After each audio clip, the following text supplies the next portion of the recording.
ఓం శ్రీమాత్రే నమః. నమస్తే అండి. ఎలా ఉన్నారండి? అందరూ బాగున్నారా? నేను కూడా బాగున్నానండి. మరి ఈరోజు దిష్టి పరిహారమే చెబుతానండి. మరి దిష్టి పరిహారం గురించి చెబుతున్నాను. మరి ఒక 7-8 వీడియోలన్నా పెట్టాను. మరి అందరూ చూస్తున్నారు, అందరూ చేసుకుంటున్నారు. మరి తెలిసిన వారు కూడా ఫోన్లు చేసి అడుగుతున్నారు. మరి తెలియని వారు కూడా కామెంట్ రూపంలో కూడా అడుగుతున్నారు. ఇది దిష్టి అనేది మానవ మనుగడ ఉన్నంతసేపు ఉంటుంది. మానవులతోటే వచ్చింది ఇది. మరి ఇతర ఏ జంతువులకి లేదు. అవసరమైతే జంతువులు మొక్కలు మన దిష్టి తీసుకుంటాయేమో తప్ప వాటికైతే ఏ సమస్య లేదు. మనకు మాత్రమే మానవులకి ఒకరి వల్ల ఒకరికి ఈ దోషాలు, పీడలు, సీడలు, దిష్టిలు అన్నీని ఇవన్నీ కూడా మన మానవులకి మాత్రమే. పూర్వం ఇలా చేసేవారు. నేను పైసా ఖర్చు లేనిదే చెప్పాను మీకు. ఇంట్లో ఉన్న వాటితోటి చేసుకోవచ్చు. ఈరోజు చేసుకునేది కూడా మన ఇంట్లో పోపుల డబ్బాలో ఉన్న వాటితోటే, 2 వస్తువులతో. నేను ఇంతకుముందు చెప్పాను అంటున్నాను కదా, దిష్టి పరిహారం. అవి చేస్తూ ఉన్నారనుకోండి, అవి చేస్తూ ఉన్నా మళ్ళీ ఏదో సమస్య వచ్చింది అనుకోండి, ఇది కూడా చేయొచ్చు. ఇది బాగా శక్తివంతమైంది అన్నమాట. దీనివల్ల మొత్తం ఏ గాలున్నా ధూళున్నా ఎలాంటి శక్తి అయినా పారిపోవలసిందే. ఇది చాలా గొప్ప శక్తివంతం దిష్టి. ఇది చెబుతాను మీకు. మరి నేను చెప్పినవి ఏంటంటే, మనం ఎక్కడికన్నా వెళ్ళామనుకోండి, దిష్టి అనేది ఉంటుంది, ఘోష అనేది ఉంటుంది, చీడపీడలు అనేది ఉంటుంది. అలాంటప్పుడు ఎలాంటి దిష్టి అనేది చెప్పాను. మరి ఎక్కడైనా ఏదో పరామరికి అది వెళ్ళి వస్తారు కదా, అలాంటప్పుడు కూడా కలత పడిపోతూ ఉంటారు, ఇబ్బందులు పడుతూ ఉంటారు. అలాంటప్పుడు ఏం దిష్టి అనేది చెప్పాను.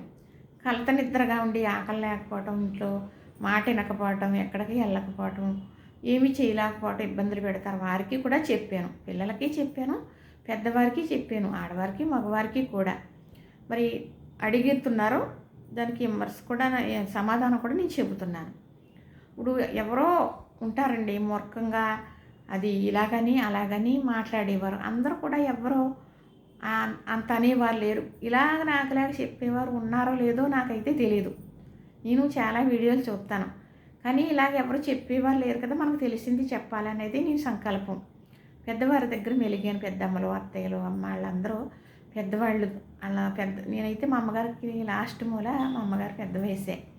మా పెద్దమ్మల వాళ్ళు ఉండేవారు, 100 సంవత్సరాలు దాటేసినవారండి. కర్ర వేసుకుని నడిచేవారు. వారు ఎవరికన్నా చెప్పడం కానీ చేయించడం కానీ చూశాను.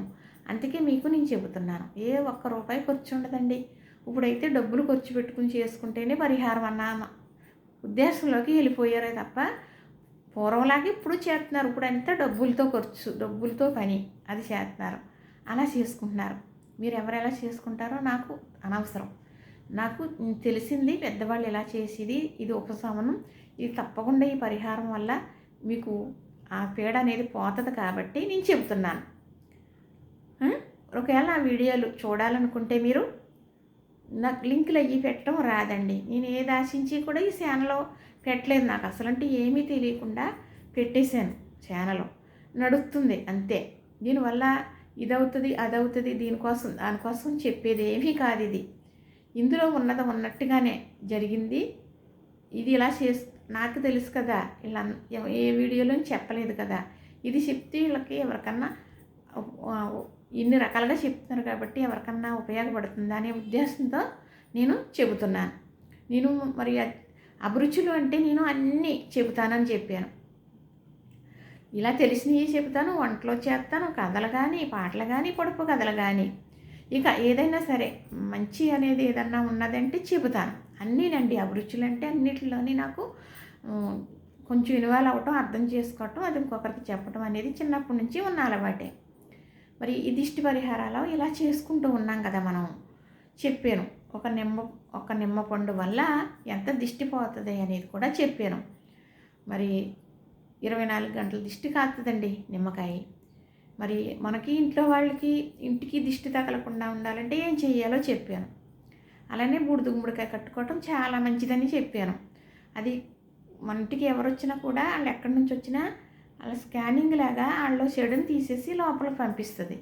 మరి పూర్వం అనుకోండి తులసి కోట తప్పనిసరిగా ఉండేది. ఈదు గుమ్మంలో దొడ్డేపుని కాదండి, తులసి గుమ్మం కోట ఉండడం ఈదులోనే ఉండేది. ఎందుకంటే వచ్చిన వారిని తులసి కోట కూడా అలాగే స్కానింగ్ లాగా వాళ్ళలో ఉన్న చెడుని తీసేస్తుంది. అంతకీ ఎక్కువ పీడ అనేది ఉంటే తులసి మొక్క నిద్రపోతుంది అనమాట. అదే ఉదాహరణ. అందుకే ప్రతి ఇంటి ముందు తులసి కోట తులసమ్మ ఉండేదన్నమాట. మరి ఇప్పుడు అందరూ తులసమ్మని కాకుండా రకరకాల మొక్కలు పెంచుతున్నాం. కానీ మనం ఇండోర్ మొక్కలు ఉంటాయి కదా, అవి ఇదిగు మనకి అటు ఇటు పెట్టడం చాలా మంచిదనమాట. ఎందుకంటే ఎవరన్నా వచ్చారనుకోండి అవి మొక్కలు తీసేసుకుంటాయండి నిజంగాను. మనకి దిష్టి కానీ వాళ్ళలో ఉన్న పీడలు కానీ చూడండి. మధ్యలో నేను కూడా ఒక అమ్మాయి చెప్పింది, చుట్టాలు వచ్చి వెళ్ళారంట, పచ్చగా అందంగా ఉండే బలంగా ఉండే మొక్కలు కూడా చనిపోయి అంటండి. చాలా బాధపడింది. వారంలో 2 మాటల అమ్మాయి పడిపోవటం, దెబ్బలు తగలటం జరిగింది, జారి పడిపోవడం, ఈ మొక్కలు ఎండిపోయి.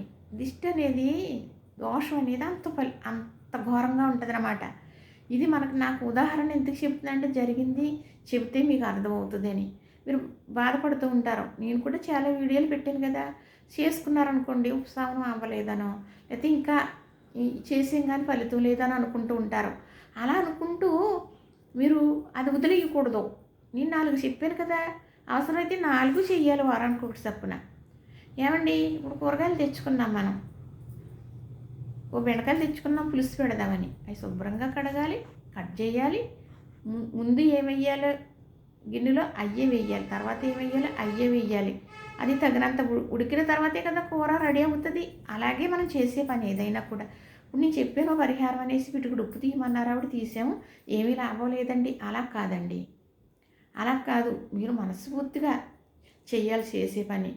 ఒక రోజు అవ్వకపోతే 3 రోజులు మనం కేటాయించుకోవాలి. 3 రోజులు చెయ్యాలి.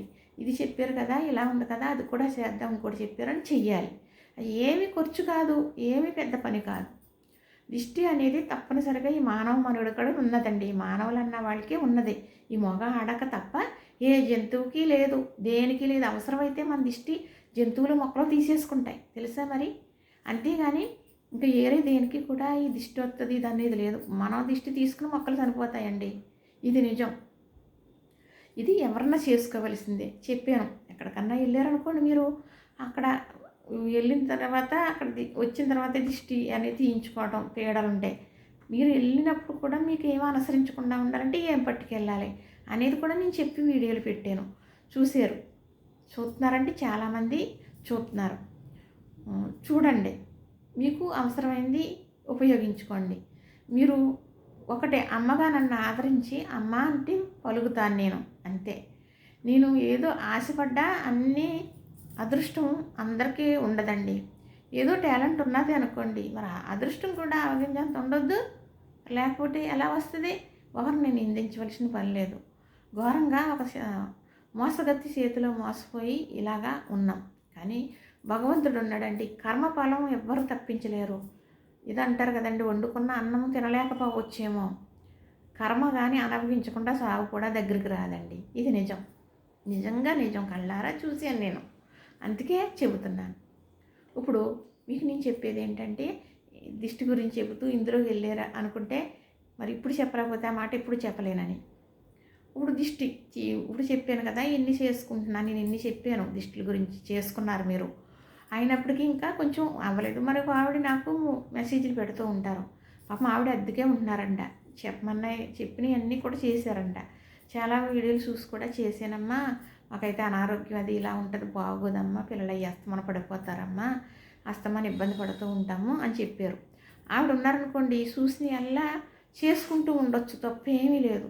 మనం ఇప్పుడు తీసుకున్నామనుకోండి, తగ్గిపోయింది, బాగానే ఉన్నాం, మళ్ళీ రాదా, జ్వరం వస్తుంది కదా, వద్దని తింటున్నామని సందాలు మానేయట్లేదు కదా. అలానే వస్తూ ఉంటే చేసుకుంటూ ఉండాలి. మరి ఇప్పుడు చెప్పేది, నేను ఇన్ని చెప్తే చేసుకున్నారు కదా, అంతగా 100 రెట్లు కాదు 1000 రెట్లు ఫలితం ఉండేది, శక్తివంతమైందని ఈ దిష్టి. మరి దిష్టి తీయించుకునే వ్యక్తి ఉన్నారనుకోండి, ఆయన ఆడావిడైనా మగాళ్ళు అనేస్తున్నారు. ఆయన అంటే మగాళ్ళకేనా అండి అనుకుంటారేమో, ఎవరికైనానండి, ఎంత పెద్దవారికైనా ఉంటుంది. లేకుండా ఉండదు. అందుకును నేను చెప్పేది ఏంటంటే, ఇప్పుడు దిష్టి తీయించుకునేవారు ఉన్నారనుకోండి, దిష్టికి ముందు స్నానం చేసేయాలి. దిష్టి తీసిన తర్వాత భోజనం చేయాలి. ఈ 2 తప్పనిసరిగా పాటించాలి. దిష్టి అయిన తర్వాత స్నానం చేయకూడదు, దిష్టికి ముందు భోజనం చేయకూడదు. ఈ 2 పాటించాలి. ఇప్పుడు పాడేసి దిష్టిలు చెప్పాను, అగ్గి మీద వేసి కాల్చేసి దిష్టిలు కూడా చెప్పాను. అగ్గి మీద వేసి కాల్ చేయాలంటే మన ప్రాంగణంలో ఎక్కడ దుక్కుని కాల్చేస్తాం మన ఇంటి దగ్గర. పాడేసి అనుకోండి దూరంగా వెళ్తాం కదా, అలాంటప్పుడు అది పాడేయటానికి వెళ్ళేటప్పుడు ఎవరొకళ్ళు సాయం తీసుకుని వెళ్ళాలి, ఒక్కరూ వెళ్ళకూడదు. ఈ దిష్టి అనేది 7 దాటిన తర్వాత 9 లోపు తీసుకోవాలి. 9 లోపు తీసి పాడేసి, దిష్టి అయితే పాడేసి రావాలి, కాల్చేసి దిష్టి అయితే కాల్చేయాలి. అయితే ఒక్కరూ వెళ్ళకూడదు, ఒక్కరూ వెళ్ళకండి, ఎవరినన్నా తోడు తీసుకెళ్ళండి. ధైర్యవంతులైతే పర్వాలేదు, ఎందుకంటే ఎవరో వచ్చినట్టు ఏదో అన్నట్టు ఏదో మనకి వెనకాల కొంచెం మాట్లాడినట్టు వెనకాల ఎవరో వస్తున్నట్టు అనిపిస్తుందంట. పూర్వం అలా చెప్పేవారు. అలాంటప్పుడే ఏంటి కంగారు పడకో, జాగ్రత్తగా ఉండు, ఏమనుకుంటున్నావో అలాగే ఇలాగని ఏదో కసిరినట్టుగా మాట్లాడాలంట. అలాగ ధైర్యవంతులు ఒకళ్ళు అయితేని వెళ్ళివ్వరండి, ఎవరో చూడకుండా చెంగుమూత తీసుకుని పట్టుకెళ్ళి డొంకల్లో ఎక్కడికో వెళ్ళి పాడేసి వచ్చేవారు. వాళ్ళు ఎవరన్నా తొక్కితే వాళ్ళకి వస్తుంది పాపం అనేసి. ఎందుకంటే ఇప్పుడు మనం పోగొట్టుకుంటున్నాం, ఇంకొకరికి అంటుకోకూడదు కదా, గాలికి తులికి పోవాలి మనం ఎక్కడన్నా పాడేసామంటేనే. అలా చెయ్యాలండి. ఒకరికి నష్టం వచ్చేలాగా, ఒకరు బాధపడేలాగా చేయకూడదు. ఏ పని చేసినా మనకున్నది పోగొట్టుకోవాలి, ఇంకొకరు మన వల్ల ఇబ్బంది అవ్వకూడదు, అలా చెయ్యాలి.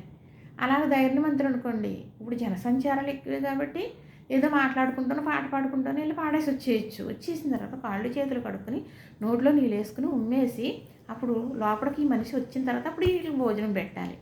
ఇది పాటించండి. ఇప్పుడు చెప్పే దిష్టిది చెబుతున్నాను మీకు. ఏంటంటే ఇంత తగ్గి తయారు చేసుకోండి. మీకు ఈది గుమ్మ అవతల పెట్టినాక ఉందనుకోండి, ఎగ్ తయారు చేసింది, ఎవరో పర్వాలేదు ఇబ్బంది లేదు అని వారు ఉంటారు కదా, ఈదులో పెట్టండి అంటే అలా వెళ్ళిపోద్ది కాలిపోయి. అందుకని లేదు అనుకోండి, వాళ్ళ ఇళ్ళు చూస్తారు ఇలాగా నాగా అంటారో ఏమన్నా అనుకోండి, బాల్కనాను ఈ దొడ్డే మనం గాలి వెళ్ళిపోవటానికి ఉంటాయి కదా, పెట్టేయండి అగ్గి. అక్కడ అగ్గి పెట్టేసి ఇన్ని ఆవాలు తీసుకోండి, పోపుల డబ్బాలే 2 ఎండుమిరపకాయలు తీసుకోండి. ఆ ఎండుమిరపకాయలు కొంచెం నూనె రాయండి, ఏ నూనె అయినా పర్వాలేదు, కొద్దిగా నూనె రాయండి. ఆవాల్లో కూడా ఒక నూనె చుక్క వేయండి. ఆవాలు ఎండుమిరపకాయలు నూనె చుక్క 3 కదా, వద్దు కాదు, నూనె చుక్క వేసామా లేదా అన్నట్టు ఎక్కువ వేయకూడదు. ఆ ఆవాలు ఇలా కలిపేసి ఆ దిష్టి తీయటానికి మనిషి మంచం మీద కూర్చోబెట్టి తీయకూడదు, బాసీపాట వేసుకుని కూర్చోమనండి. పేటో సాపో ఏదో వేసి బాసీపాట వేసుకుని కూర్చున్న తర్వాత ఈ దిష్టి తీసే వస్తువు ఏదుందో, ఈ ఆవాలో మిరపకాయలో లేదా ఉప్పు అని నేను చెప్పినవి ఉన్నాయి కదా, ఆయన ఎదురుగుండా పెట్టండి. ఆడవిడైనా సరే, ఎక్కువగా మగవాళ్ళకే వస్తాయండి ఈ దిష్టిలు నిజంగానే. ఎవరైనా వాళ్ళు ఎదురుగుండా పెట్టండి. ఈ దిష్టి అనేది మీకు 3 సంవత్సరాల్లో పాపైనా బాబైనా ఆడైనా మగైనా, అలాగా మీరు 60 సంవత్సరాలు 50 సంవత్సరాలకైనా పర్వాలేదండి, తీయొచ్చు. అప్పుడు ఎదురుగుండా పెట్టండి, కూర్చోబెట్టి ఆయన చూడమనండి. 1 నిమిషం అన్నా పెట్టాం కదా దిష్టి తీయటానికి, దిష్టి ఏమైతే తీస్తామో ఐటము అవి చూసారనుకోండి, ఈళ్ళలో ఉన్నది పీడ అందులోకి వెళ్ళిపోతుంది. వెళ్ళిపోయిన తర్వాత 1 నిమిషం అప్పుడు అవి చేతిలో పోసుకుని మీరు, అలాగే మిరపకాయలు కూడా చేతిలో పెట్టుకోవాలి, అగ్నితోటి తీయకూడదు సుమా. అప్పుడు ఇలాగ తీయండి. నీలో ఉన్న సీడపీడలో ఎరగడాసిపోవాలి కాక, నీలో ఉన్న సీడపీడలో ఎరగడాసిపోవాలి కాక అని 3 మాటలు తిప్పేసి అవి పట్టుకెళ్ళి మీరు తయారు చేసుకున్నారు కదా, అగ్గి రెడీ చేసుకున్నారు కదా, ఆ అగ్గి మీద వేసేయండి. వేసేసారనుకోండి, ఆవాలైతే చిటపటలు ఆడేసి కమ్మటోసన రావాలి, మిరపకాయలు గుట్టు రావాలి. అలాగైతే పర్వాలేదు, పీళ్ళ రూపం కొంచెమే పోయినట్టు. అవి కనుక వాసన రాకుండా ఘాటు రాకుండా ఉందనుకోండి, చాలా ఎక్కువగా ఉంది అయినా పోతుంది, అదే మనకు అర్థం. ఘాటు అనుకోండి కొంచెమే పోయినట్టు, కొంచెమే ఉందన్నట్టు. ఘాటు రాకుండా ఆవాలు చిటపటలు ఆడకుండా ఉంటే మనకి ఎక్కువగా ఉన్నట్టు అర్థం. అర్థమైందా? అలాగని మీకు అనిపించింది అనుకోండి, 3 రోజులు చేయండి. లేదు బాగానే ఉంది, కమటాసన వచ్చి చిటపట్లు ఆడుకొని ఆవాలు మిరపకాయలు కాలిపోయి అనుకుని మీరు అనుకున్నారనుకోండి, చక్కగా మీరు ఏం చేస్తారంటే ఇంకా చాలు ఆ రోజుతోటి. అది కాలిపోయిన తర్వాత పట్టుకెళ్ళి అవతల పాడేయండి ఆ బూడిద. అంతే. అలాగ ఎప్పుడైతే కాలి బూడిదై చిటపటలాడినాయో మీకు ఎలాంటి దుష్టశక్తి అనుసరించి ఉన్నా కూడా పారిపోద్దండి. ఇంతే. ఇలా చేయండి. మరి లైక్ చేయండి, షేర్ చేయండి, సబ్స్క్రైబ్ చేయండి. మరి లెంత్ అయితే ఎక్కువైపోతుంది కదా. మళ్ళీ మరొక వీడియోతో మీ ముందుకు వస్తాను.